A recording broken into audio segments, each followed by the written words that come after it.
I've done most of the things that During March 4th statewide day of action, people from every rung of society turned out in Sacramento, San Francisco, the East Bay, and across the state to support not just the University of California's budget crisis, but every level of public education. With one notable exception, the day's events carried a generally peaceful, enthusiastic tone. Some of the earliest protests began in Berkeley with a picket line at the campus's south entrance, with another at Sather Gate, where demonstrators blocked people from crossing over Strawberry Creek. Those at Sather Gate were joined by students from area high schools and additional protest groups throughout the morning. At noon, both of the picket groups consolidated in a rally at the intersection of Telegraph and Bancroft Avenues. Following the rally, the crowd marched south down Telegraph towards Oakland with the intent to connect with another demonstration taking place at Frank Ogawa Plaza outside of Oakland City Hall. The 3-hour march proceeded peacefully and drew more and more protesters as it progressed, including Oakland elementary school children and people simply drawn to the crowd. During the march, some demonstrators managed to briefly hang a banner over an Oakland billboard before continuing on. Meanwhile, hundreds of faculty and students bused to Sacramento from UC Berkeley rallied on the steps of the state capitol.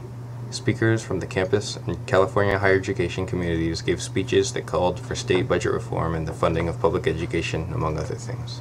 So California's disinvestment in education not only deepens and entrenches inequalities, not only breaks the promise of opportunity for every able student, it not only chokes the engine of invention and achievement that built California's 20th century glory, it destroys the fundament of democracy itself, an educated citizenry capable of thoughtful analysis and informed judgment.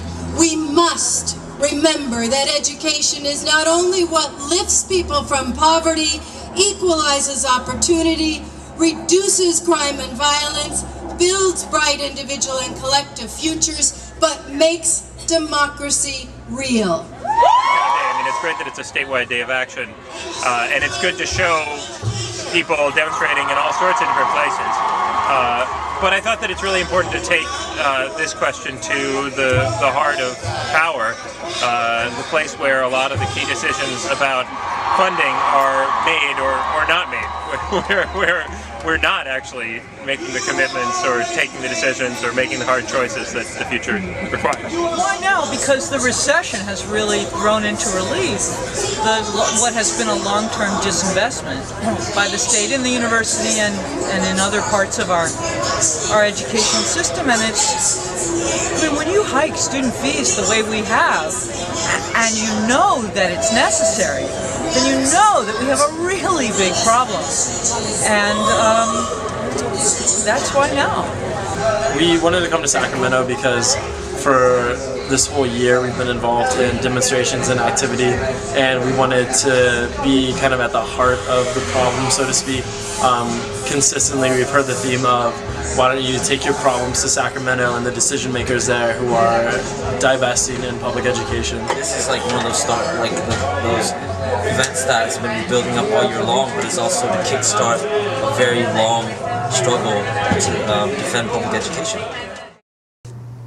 Back in Oakland, the march from Berkeley arrived at Frank Ogawa Plaza around 3 p.m., bolstering the already sizable crowd's number.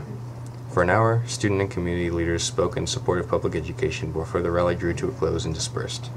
Not long after the rally ended, however, a group that had marched from Berkeley and attended the demonstration marched again to the UC office of the president, and then through the streets of Oakland, followed by riot police, before finally charging up a freeway ramp. They were arrested soon after. But the day's events were far from over. Some continued on to San Francisco, attending an upbeat rally on the steps of City Hall at 4 p.m. that drew over 10,000 people.